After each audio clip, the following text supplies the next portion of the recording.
এদিকে ট্রাম্পের নানা পদক্ষেপ ও নেতানিয়াহুর আগমন রুখতে যুক্তরাষ্ট্রের রাজপথ এখন জনসমুদ্র।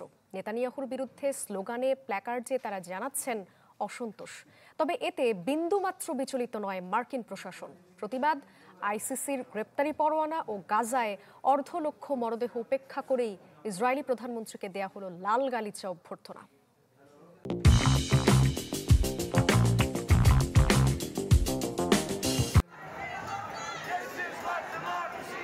যুক্তরাষ্ট্রের সাজানো গোছানো শান্ত রাজপথগুলো এখন অগ্নিগর্ভ। আন্দোলনকারী প্রত্যেকের মুখে স্পষ্ট ঘৃণা, অন্যতম দাবি কোনোভাবেই নেতানিয়াহুকে ঢুকতে দেয়া হবে না যুক্তরাষ্ট্রের ত্রিসীমানায়। একজন মানুষ কতটা বিতর্কিত হলে তার আগমন রুখতে সৃষ্টি হয় জনসমুদ্রের। তবে সৌজন্যতার সকল বাঁধন ছিন্ন করে স্ত্রীর হাত ধরে নির্লজ্জের মতো যুক্তরাষ্ট্রে পা রাখলেন হাস্যোজ্জ্বল নেতানিয়াহু।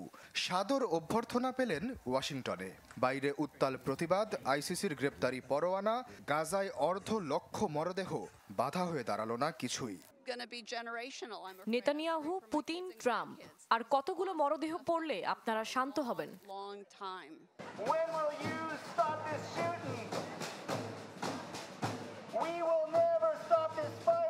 ট্রাম্পের নানা পদক্ষেপ এবং নেতানিয়াহুর আগমন রুখতে ওয়াশিংটনে অবস্থান নিয়েছেন হাজারো মানুষ।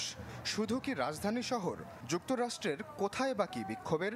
জ্বালাময়ী বিক্ষোভে Dallas, Los Angeles, Chicago, new York এখন উত্তাল। বিশ্বব্যাপী শিক্ষার্থীরা পালন করছে গ্লোবাল স্ট্রাইক। কানাডা, যুক্তরাজ্য সহ কয়েক দেশে জানানো হয়েছে ফিলিস্তিনের পক্ষে সমর্থন। নেতানিয়াহুর বিরুদ্ধে তেল আবিবে মাঠে নেমেছেন ইসরায়েলিরাও। নেতানিয়াহু, তুমি ঘরে ফিরে যাও। তুমি একজন মিথ্যাবাদী। জিম্মিদের ফিরিয়ে আনতে, নিজেদের ব্যর্থতা ঢাকতে একের পর এক মিথ্যাচার করেছে সে। অন্যদিকে গাজায় আগ্রাসনের মাত্রা আরও বাড়িয়েছে ইসরায়েল। দেইর আল বালা সহ নতুন করে আরও 5টি এলাকা খালি করার নির্দেশ দিয়েছে ইসরায়েলি ডিফেন্স ফোর্স। নুসেরাত শিবিরে সাংবাদিকদের একটি তাঁবুকে গুঁড়িয়ে দিয়েছে জায়নবাদী সেনারা। আশ্বাস চৌধুরী, চ্যানেল 24।